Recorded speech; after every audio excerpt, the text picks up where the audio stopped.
morning, and welcome to another episode of Two Sisters of a Certain Age Conversations with a Therapist and a Doctor. I'm your co host, Judy Grant, licensed marriage and family therapist. And I'm your co host, Dr. Sophia Grant, board certified pediatrician and board certified child abuse pediatrician. So, Candy, the other day I was coming home from work. I pulled in the driveway, and 10 seconds later, Yaya comes out of her car. And she's here to pick up Grayson to take him back to your house. Yes. And, it's so funny because years ago when that happened, when the kids were younger, they were here for 3 days. And I'm like, has anyone bathed? And I threw everybody, go bathe, go. I haven't had to remind them of that. Okay, so, thankfully. Hygiene is on point now. Right. But big cousin Yaya is mothering them. And she actually took your son out for driving lessons. Oh, good. He learned in the church parking lots. That's awesome. And then, but yeah, they're having a good time. And then Isaiah is learning how to sew. So she has them under her tutelage. Oh, that's awesome. There's nothing like Cousin Palooza from when they were little to today. It's a beautiful thing.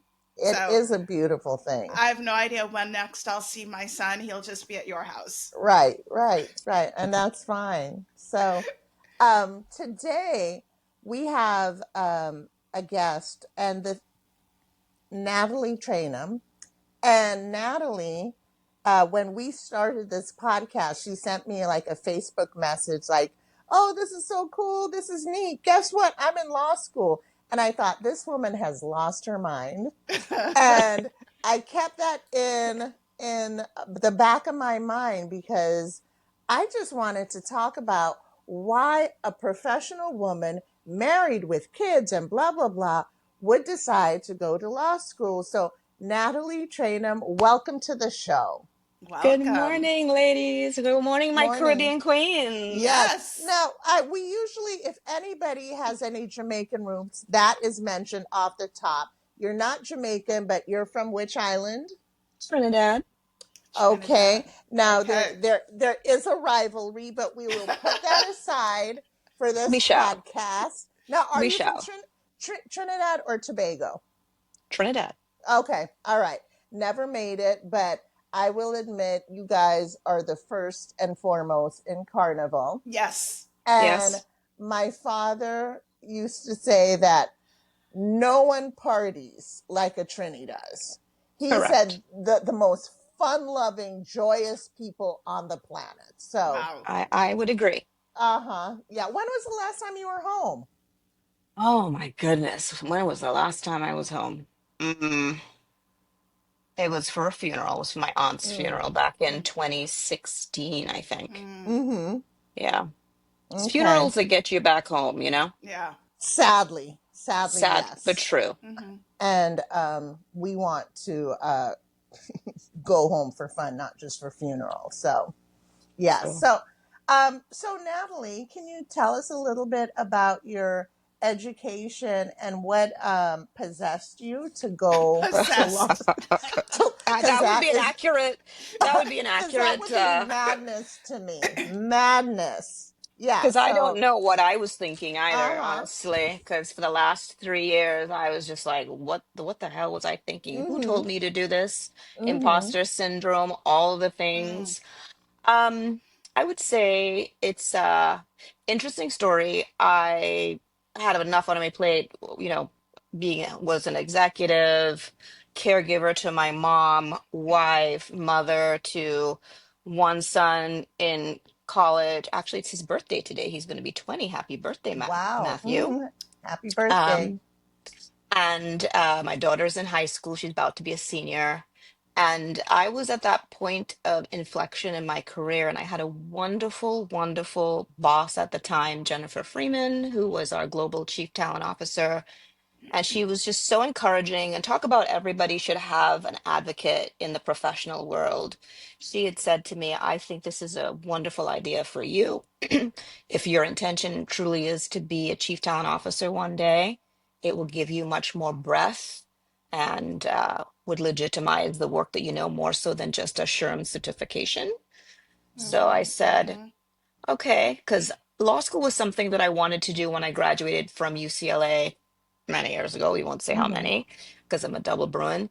And I didn't have the opportunity to go. I was an international student. My parents had Mhm. just paid a crap load of money for me to go to UCLA. Yeah. And I the timing wasn't right. Life kind of happened. Right. And, I just started off on my career. And I embarked upon this crazy journey. I remember when the director of the program at UCLA School of Law for my master's program, so I have a master's of legal studies with an emphasis in human resources and employment law. Mm-hmm. I've been in HR for many, many years, primarily leading the talent acquisition function, and I wanted to do more. I got kind of itchy, wanted to do more. And when the director of the program initially reached out to me, it was so funny. I thought he wanted me to come and do a talk, like speak to people. Mm-hmm. And I was like, sure, because I do that all the time. I've done the UCLA PhD conference in the past when I worked at City of Hope and I was been on panels, lots of things. And he said, no, no, no, I don't need you to speak. I want you to think about coming to law school. I was like, Oh me? my Like, God. why? Mm-hmm. So you're recruiting me? He goes, Right. yes. And I said, oh, okay. And that was when I spoke to my boss about it, and she was like, I think this is a fantastic idea. And I remember Because telling she's not him, doing it. Yeah. well, she did her MBA at she has a master's from NYU, and Mm-hmm. she did that while she was working Mm-hmm. with two young children, which I think was even crazier Right. when she did that. And I will say, going back to school at this stage of your life is not for the weak. Mm-hmm. It's not for the weak.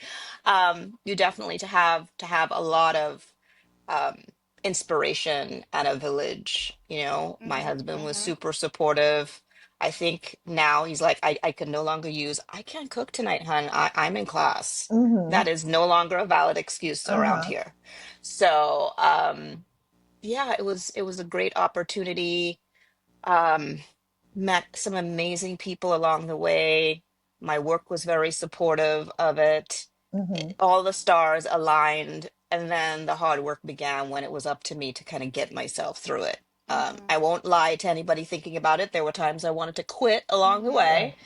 I Mhm. had severe imposter syndrome when I first started, when you'd be in a classroom with these people, and there are these, mostly people who are working like myself, Mm-hmm. and then the youngins who are straight out of college, the Right. whippersnappers who have Right. a lot to say and they want to be Yeah. heard. And I'm just sitting in class, leaning back, just observing, hearing what people have to say, and I'm thinking these people are really freaking smart. I don't Mm-hmm. know if I don't know, like it's been a long time since I've been in the classroom. The Right. way we learned has changed. Yes. We Um, when we were in college, there was no internet. no, there was not. There was Mm-hmm. no countdown clock. There was Right. no uh, You laptop that shuts down all the controls and this huge timer at the top of your clock telling you, oh yeah. my God, you keep telling me I have 3 hours left. I remember I would tell everybody, and I'd tell my professors too, like at the end of my every single exam, I literally would run out of time more often Mm-hmm. than not. And I would write at the end of my paper, I ran out of time, be merciful, dot, dot, dot, dot, dot, dot, dot, Mm-hmm. you know, Wow. with the hope Mm-hmm. that they would understand. And I would say my strategy was if I just didn't have enough time to write more of an essay, I would just start listing bullet points to let them know, Mhm. like, if I had more time, Mhm. here are Mhm. all the Mm-hmm. things that I would say, dot, dot, dot, dot, Mm-hmm. dot, you know, and it worked. I passed all my classes Mm-hmm. by the grace of God. Mm-hmm. Um, and I even got a distinction in getting an A+ in one class, the highest Wow. grade for the law school, which was insanity. I was like, Mm-hmm. me, I got the highest grade. But it's so Mm-hmm. funny. It's like when you hear people say about learn something that you're interested in, you find things in the most unlikely of places. Like Mm-hmm. I had to take this class called regulatory compliance. And if just by the name, it sounds like an absolute snooze fest. You're like, oh, Oh for the love yeah, of I'm God. itching right now. Yeah. Like, why? But it was the most exciting class. It was Really? so fun. I didn't have to read as much case law. Probably that's why I loved it so Mm-hmm. much. And you got to hear about all the scandals like Enron and Theranos Oh, and all the things and learn why that all these companies collapsed and how you could have right. avoided all these things. And I was like, totally enthralled with all this. It was just, my mind was just like, like you didn't see the atoms Mm-hmm. opening and the Mm-hmm. heavens Mm-hmm. open. Uh-huh. It was just exciting. But law school was interesting. It was fun. It was hard. But I'm super proud of myself. My family's proud of me. My kids are proud of Right. me.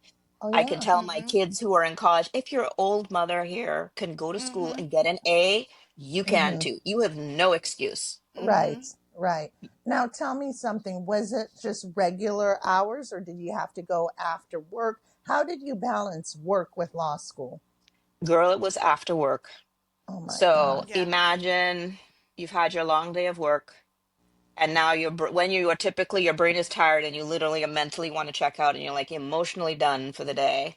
And now I'm expected to like be ready to learn, so classes would start at like 5:36, and it Mm-hmm. would go for like 3.5 hours, and you'd be in Mm-hmm. class. The program initially, it's so interesting. When we first started this journey together as a cohort, we were in the classroom at Mm-hmm. UCLA. And then as time went on, they moved to online, which I thought was sad for the students Mm-hmm. who didn't really get the camaraderie of getting to know people as much. Right. Yes. Right. Yeah. But because it's an inbuilt network, you meet people. Mm-hmm. We would study for exams together. And when Yeah. I tell you, women pulling women over the finish line, it was amazing. I have one friend who works at Northrop Grumman. She was taking 3 classes in her final semester, and I said she was crazy. Mm-hmm. I just took the two, a capstone, which was arduous at best, because I'm like, that is the one thing standing between me and graduation is this 25-page paper that I have to come Mm-hmm. up with an idea, research, and I hate research, Mm-hmm. all on my own and do all the things. And she was taking multiple classes, and I was like, okay, I'll prep the cases. You do this. And we kind of divided and conquered, and we literally pulled each other across the finish line Mm-hmm. because you need a village to help you along the way, Mm-hmm. because there were some classes where I just felt like I didn't know anything. I went into the final thinking, oh God, I am still going to fail this. I've studied for hours. I still don't feel confident, and it is what it is. And the notion of it's an open book test. My son would be like, dude, it's an open book test. Like, how could you possibly fail? And I'm like, you have no idea. To me, those I were think always harder. those were Because, Yes, harder. yeah, yeah. yes, Those were yes. harder. Yes, you have to be organized. You have to know where all your notes are. Right. You have Yeah. to have a fail-safe system in place. You don't just show up. You have to have done all the prep work Yeah. along the way. You've got to briefed all your case, a lot of reading, like an inordinate amount of reading. And the reading at times would like put me to bed in classes that I didn't care about, like public law or constitutional law at the time. But it's so interesting because given the current context, I'm like, well, I'm glad I paid a little bit of attention and I Yeah. understand Mm-hmm. what's going on now. And there are things that, I remember being at a party for someone.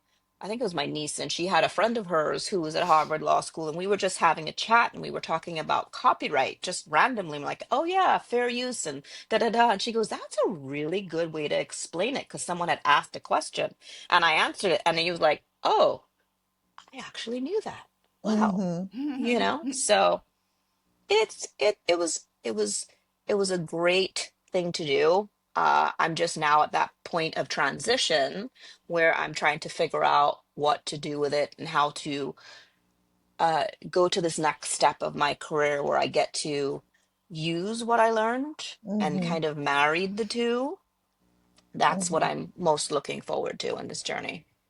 So, So, can I wait. ask a clarifying question? Mm-hmm.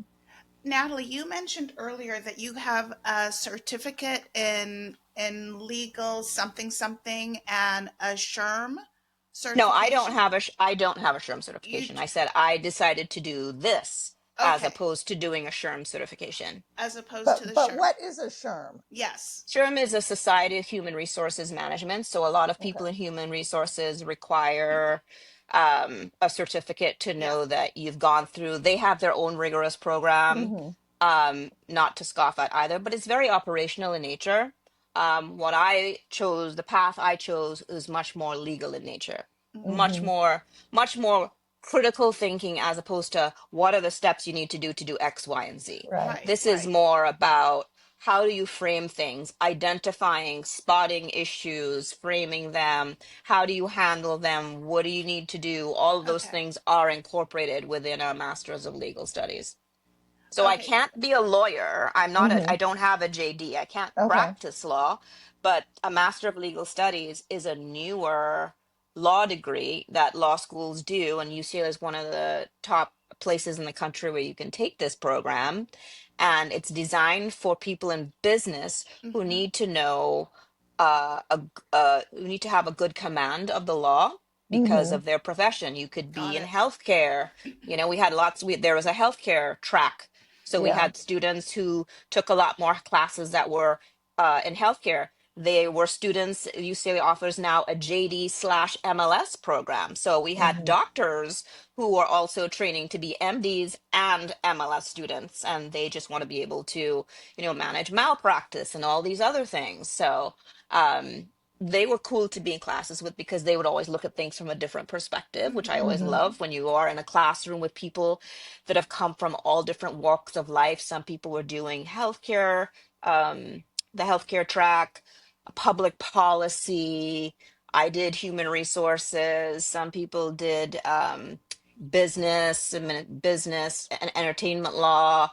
I mean, it ran the gamut of things Yeah. that you could focus on in the Okay. program. Okay. Yeah. And So go you did ahead, it in Candy. 3 years, Yes, right? ma'am. Some people And did you, it in 2. oh I did my, it in 3. uh-huh. And you had a full-time job and you are a wife and a Yep. mother and all of those things. And That's caretaker for my remarkable. mom. Yeah. Yeah, yeah, that's Mm-hmm. remarkable. That's absolutely Yeah. kudos to you. Yeah. Let me And tell you, Thank you. I get those emails of, doctors wanting to like, hey, you'd be good for, and I'm like, delete, delete. No. My brain is at capacity at this point. So kudos. so, Thank you. Natalie, so the Masters of Legal Studies, that means you're off the hook for a bar exam? Yes. Oh, okay. Yeah. Yeah. Uh-huh. Because the And it's idea of weird going, because people always say, well, just take the bar. I mean, like, you have nothing to lose. I'm like, I don't want to be a practicing lawyer. Mm-hmm. I don't want to take the bar exam. mm-hmm, This is knowledge that is specific to my industry that helps me, and mm-hmm. that is enough. Right, right.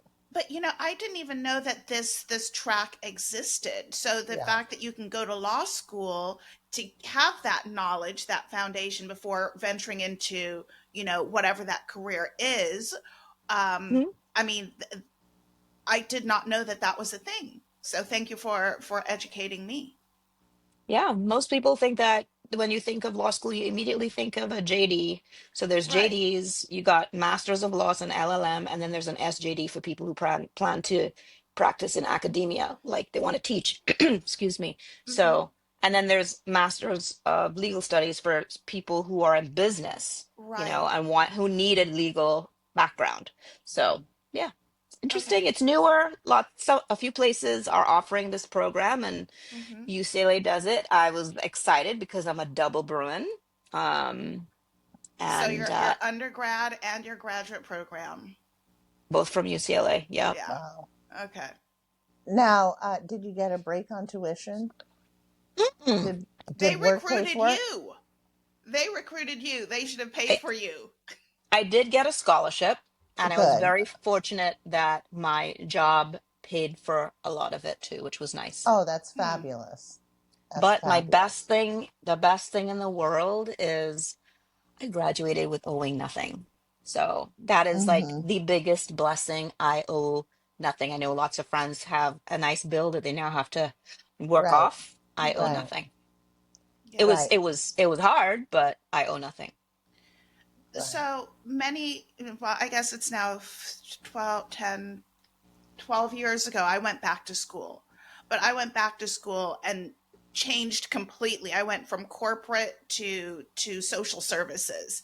Um, but what you've done is you've maintained your career within the human resources field, but used this as, to create a stronger foundation.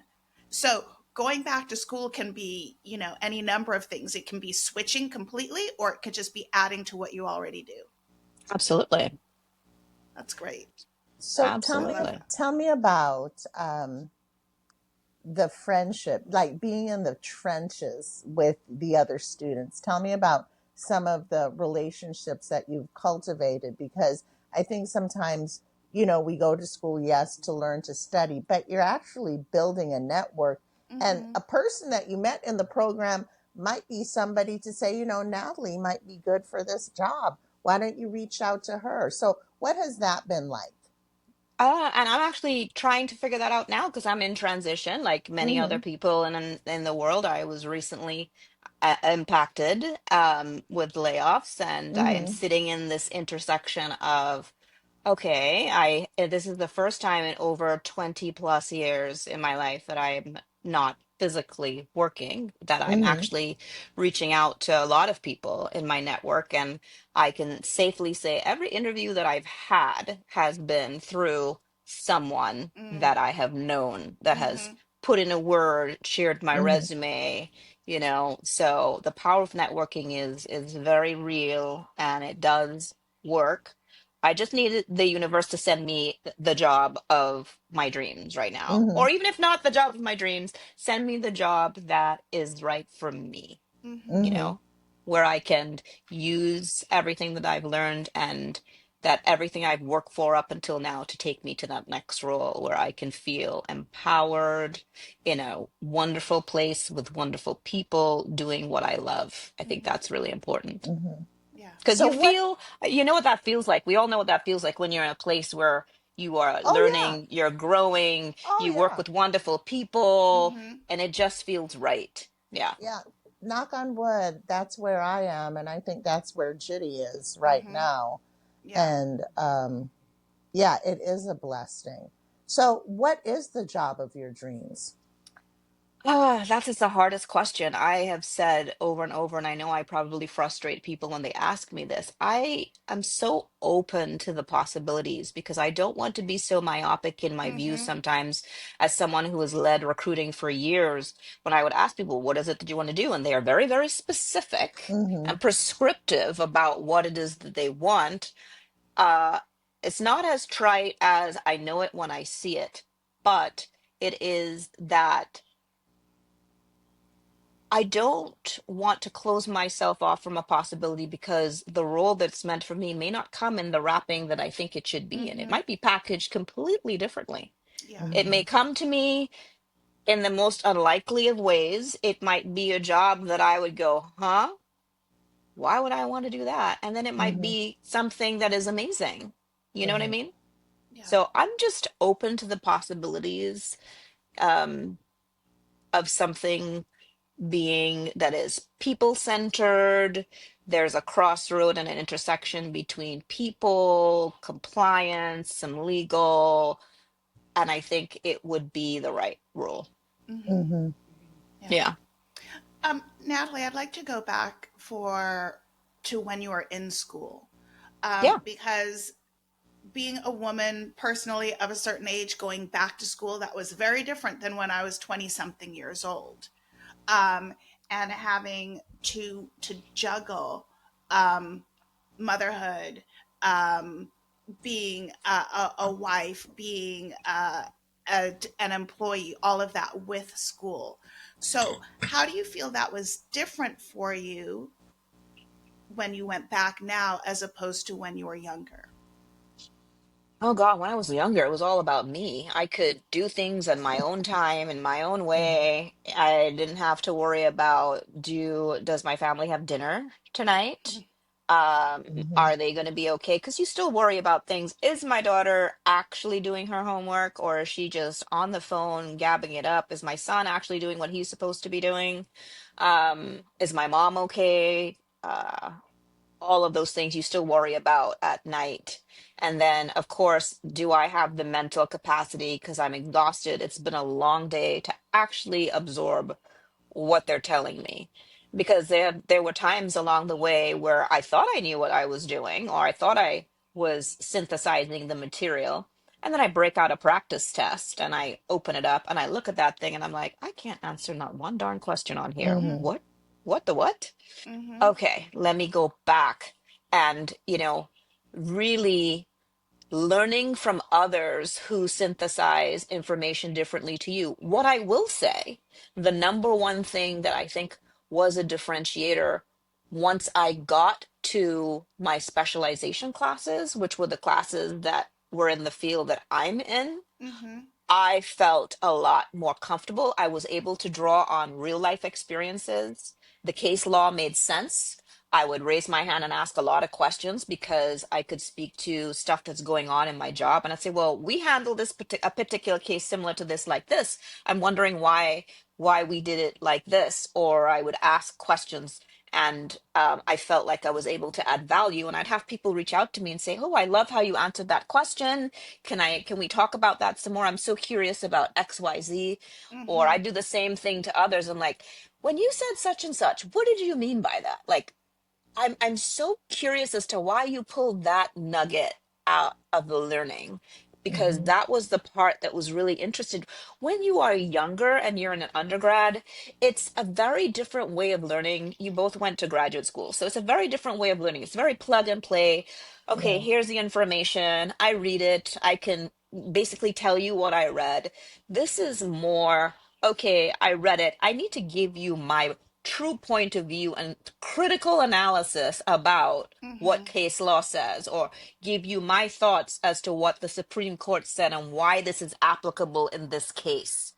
And that is a little daunting at first, because I'm like, why do you care what I have to say? But in order for me to pass this class, Right. I need to show that I understand what Mm-hmm. I'm talking about. And then using tools that weren't even around. Like, when I didn't understand something, God bless ChatGPT. ChatGPT, what the hell does this mean? Help me understand. Like, a professor says something, I'm like typing it in. What is a demurrer? Okay, what does a bench summary mean? How does this differ between this and that? And it would Mm-hmm. lay out things really quickly and I could understand. I'm like, oh, okay. So I wish those tools were around. When I tell you, I tell my kids, there is no reason not for anybody to pass undergraduate with not getting high honors, because you have so many tools, so many Yeah. learning tools. One of the young whippersnappers in the class sent me this app that consolidates all of your outlines and your notes and turns it into a podcast. So it Whoa. reads back Yeah. to you all the stuff that you've Mm-hmm. written. And I'm like, oh my God, the heavens opened up. I'm like, wow. So if you are an auditory learner, which I am, Yeah. I could hear it turn all my notes into a podcast. And that was so freaking cool. Wow. Love Yes. Yeah. it. Yeah. And then some of the AI can actually turn your notes into quizzes. Or Yes. So, flashcards. Right. Mm-hmm. Yes. and flashcards. Like I remember having the index card, writing on one. Now that process helped in my learning. I'm not going to discount that, but it's so easy when you have these little quizzes that you can do.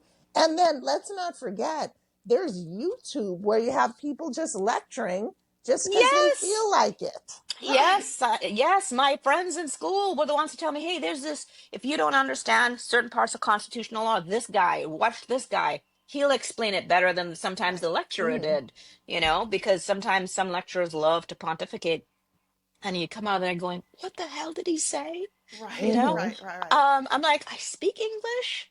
I think I'm a mm-hmm, relatively intelligent person.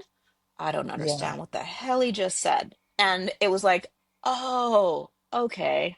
Now I understand what the hell Coe's theorem is, or I Mm-hmm, understand what this is. Right. But to your point, all those tools didn't exist back when we were an yeah. undergraduate the first time Yeah. around.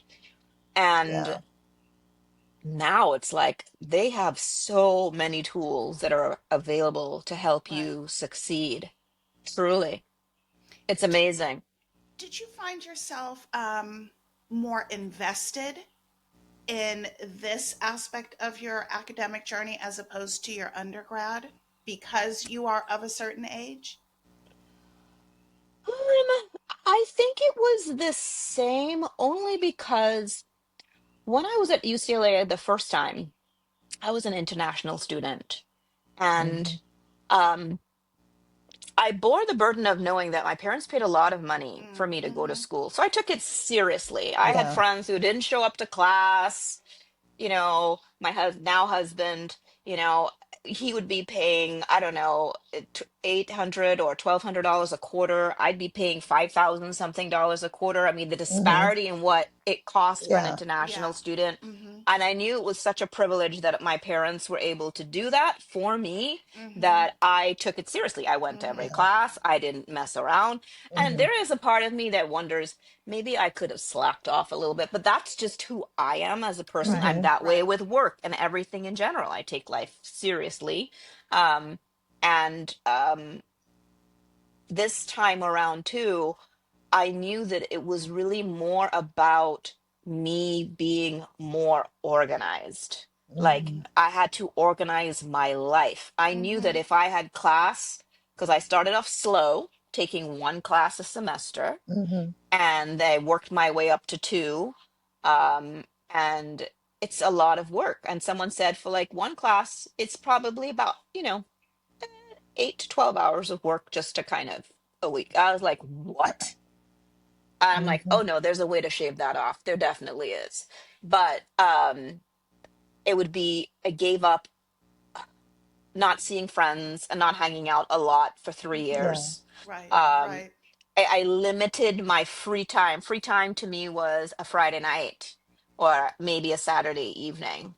During Mm-hmm. the Mm-hmm. week, I was reading for class. And on Sundays, like a day like today, typically I would be up early. I'd be sitting here at my desk and I'd have the books laid out and I'm getting ahead of my reading because, you Mm-hmm. can't just leave sometimes I had to leave the reading for the last minute because life happened. It Mm-hmm. Yeah. meant I was in the hospital with my mom and Mm-hmm. stuff happened, or, just stuff, a project at work. I'm like, oh my God, I have a paper due. And then this project at work cropped up and I got to find a way to balance it all to get it done. Right. And sometimes you feel like you can't be all things to Mm-hmm. everyone. Mm-hmm. Mm-hmm. So I might be killing it at work, but I'm a crappy wife because I just don't have time for my husband. Right. Or there might be times where I'm being a great caregiver, but I'm not putting in the best amount of time at work because my focus in this moment is on my mom because of her medical needs. I need to Mm-hmm. like Right. Mm-hmm. stay focused on her. So it just varied, Right. and you kind of have to tell yourself and give yourself grace. And I had a really good village. I had friends who just just really helped ground me. I had coworkers that cheered me on. I had one coworker who was amazing and was uh a Harvard graduate herself and had been working on her PhD. She helped me refine my capstone at the end and she read Mm-hmm. it. I'm like, I know Mm-hmm. it's a lot with you with all your work Right. giving me advice like what can I cut? Like does this sound right? Because I trusted her judgment because she's just Mm-hmm. so incredibly smart. Um, you just have to tap into that community around you. And I Yeah. have a friend of mine who's also a doctor, who's a pediatrician, who would constantly tell me, you know what they would tell the person who got the lowest grade in the call the person who got the lowest grade in med school? I'm like, Mm-hmm. what? Doctor. Doctor. Mm-hmm. No one cares Yep. what your GPA is when you're Yeah. done. You just done. You have that piece of paper. Yep. You have that master's degree. But I'm like, but I don't want to just pass. She's like, you need to let all of that go and Yeah. realize that, sometimes you just gotta put one foot in the other and say, your goal is just to pass the class. If you get an A, that's extra, but just pass the class. And in Mm-hmm. law school, passing is a B and above. It's not a Mm-hmm. C. C's don't count. Wow. Mm. B minus is the fail. Wow. I did not know. Yeah. Okay, that's frightening. Yeah. Okay. Now, You've described leaning on your village. Did going to law school kind of uh, reinforce your faith in womanhood and women supporting women, or is it something that you always knew, or did that change your perspective at all?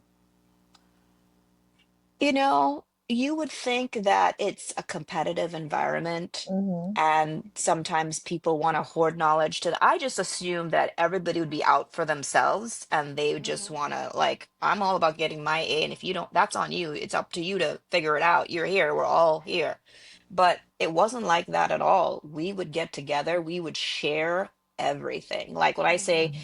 from a student perspective, if I found a website that helped me, I would share it. If I created an Excel spreadsheet when I was doing a civil law class, because I'm like, for the love of God, I cannot figure out how to, my brain will just not remember all these civil codes. I can't do it. I can't do it. I needed Mm-hmm. to create a spreadsheet that documented all the civil codes that said what they were, and it was that was mine. Someone was like, "Oh my God, if I had the time to do that, I wish I could have done that." I'm like, "I'll share it with you." People Mm-hmm. shared their outlines for classes with me so Mm-hmm. that I didn't have to do it, so I could build from it and not start from scratch. People who had taken the Right. class before us, the alumni network was strong, and understanding and hearing from others that they felt the same way, that they often too had imposter syndrome and felt like they didn't belong. But the craziest part was when people would tell me, "Oh my God, you are so smart. You just have it so together." And I'm like, "Me? You have no Yeah. idea."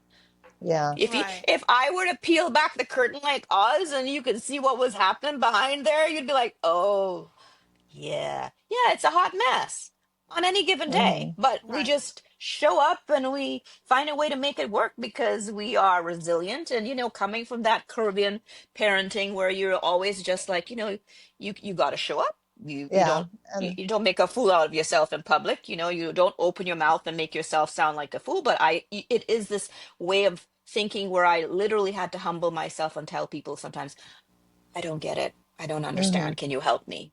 And Right. being Yeah. vulnerable Yeah. and being open to hearing somebody else's perspective and them helping me. And there were men too that were very helpful along the way. I had people who gave me their textbooks from the prior semester, what they took the Mm-hmm. class the year before me, because law books are ridiculously expensive, Yeah. you Yeah. know?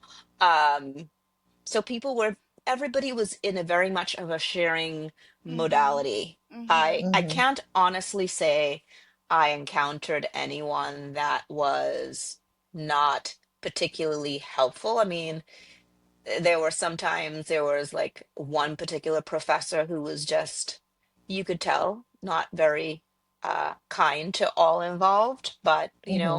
we all kind of stuck together and kind of banded together and Mm-hmm. we Mm-hmm. got through it. Right. So, and thank you for sharing all of that. I love hearing about the village and just that collaboration among the Hmm. students because you're all trying to uplift each other. Um, so you mentioned imposter syndrome a few times. You mentioned some self doubt, like, can I do this? And I'm thinking of the mental health piece of all of that. And with so much on your plate, how did you manage to maintain your own well being and stay grounded? Or was that just a challenge for you? Oh, I'm a praying soul. I ask people to pray for me. Mm-hmm. Um, there were times when I didn't believe in myself, others believed in me. And Mm-hmm. that was really, really helpful. Whether it was like people at work who helped me to, say, "Come on, boss, you can do this." When they were like, "You're smart, you got this, you're fine."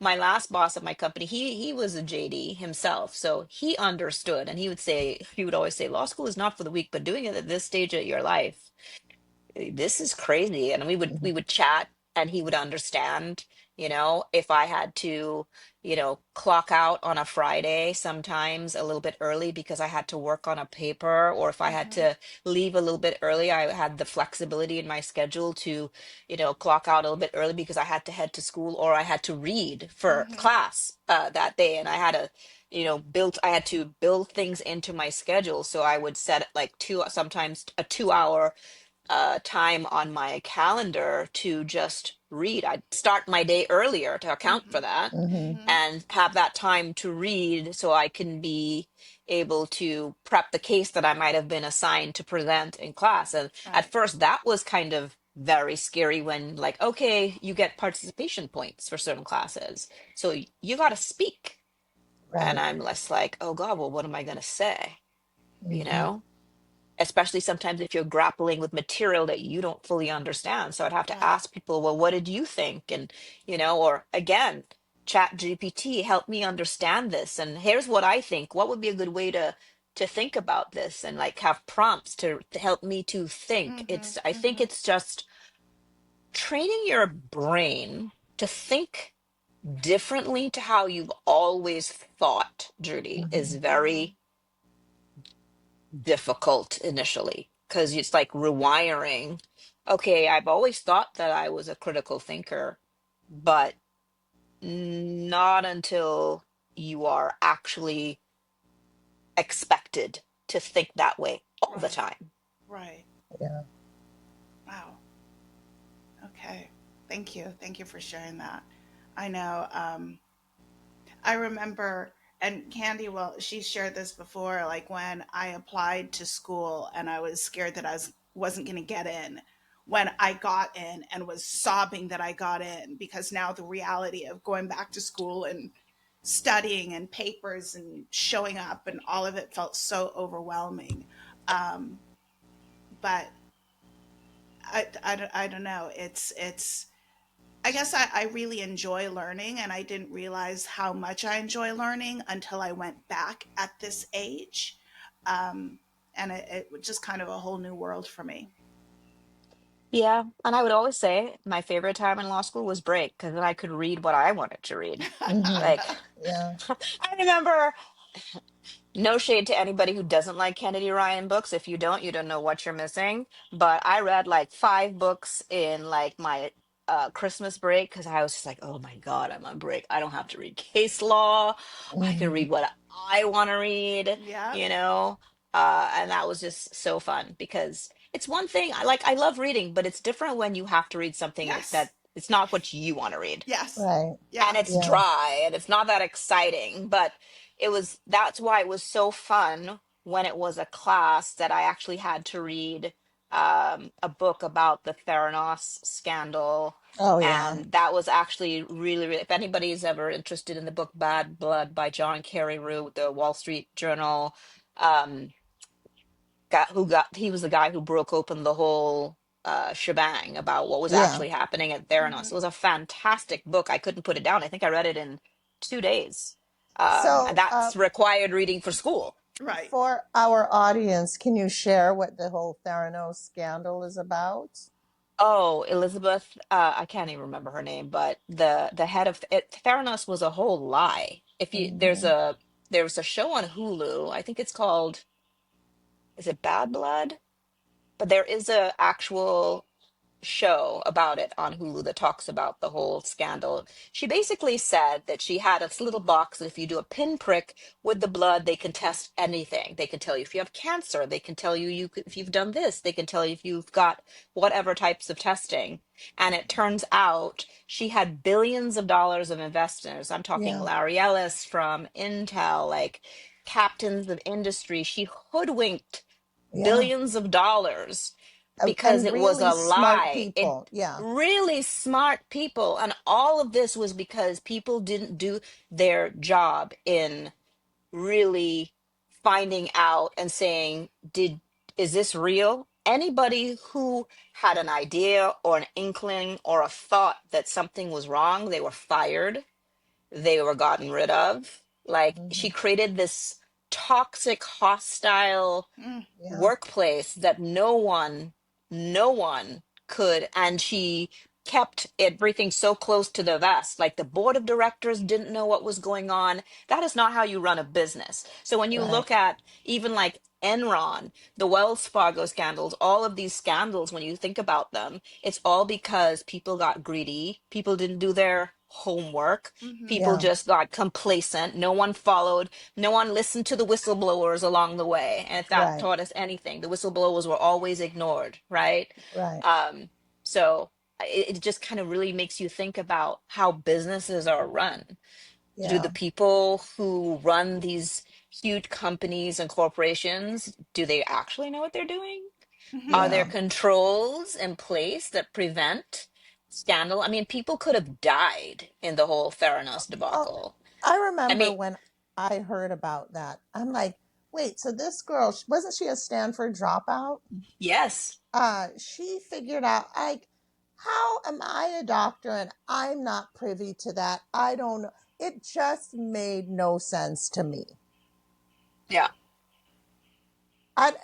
I hear about these schemes and people fleecing others. And I'm like, could a black woman have, it comes down to race, have gotten away with it? And I don't think so, because people question your credentials every step of the way. I like, Absolutely. what's the Ponzi dude? What was his name? Bernie Madoff. Bernie Madoff. Like, if this were some black dude with an MBA, I don't think it would have gone to that level. I really don't. But I think people need to just be super skeptical and do your research, not listen to like something on Instagram or TikTok. Do your Yeah. It research for sounds too good yourself. to be true. Yeah, like It this is is. Probably ridiculous. is. Mm-hmm. Yeah. Yeah, yeah. Wow. Wow. I'm reflecting back to when I was in medical school. There was a guy who always used to sit in the front row, and he was married. He was 36, and that to me seemed ancient. And he always used to perform very well. And I reflect back onto the married students in medical school, always on the honor roll, always doing really well. And I think for whatever reason, like you said, it was balance and being organized, and they were able to succeed. We had one couple, they were Jamaican, whose wife went to medical school, and then the husband went to medical school. So they traded off and they Mm-hmm. both ended up doctors. So when the wife was in medical school, the husband was working and taking care of the kids. And yeah, yeah, Yeah. there's something about that wisdom that had you not had your years of corporate exposure, you would not have been able to bring that to the table for Mm-hmm. discussions. Mm-hmm. Yeah. And you always hear about that. Like, we were talking to my son yesterday. We're like, my husband was asking him because he's a rising junior and he's heading to Europe for the fall quarter. Study abroad. And Is he at yeah, UCLA? he's at UCI. He's at Oh, UC okay, Irvine. Irvine. And he's like, I don't know if I want to go to do an MBA. And I was like, don't count it out because you just never know when you might get that opportunity, you I know. know? So Right. you should make sure that you maintain your good grades, which is something I'm very grateful that I did back when I was an undergraduate. I would tell people, just get good grades, like graduate with honors still, because you Mm-hmm. just never know.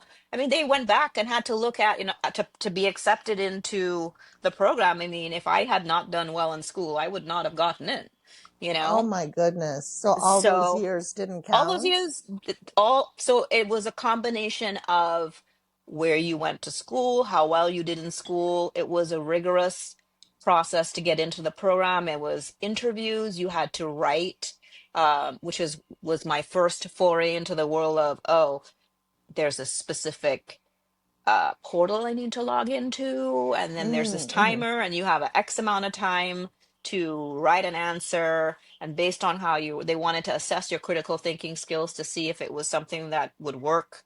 They gave Uh-huh. you like problems to solve. And I was like, this is crazy.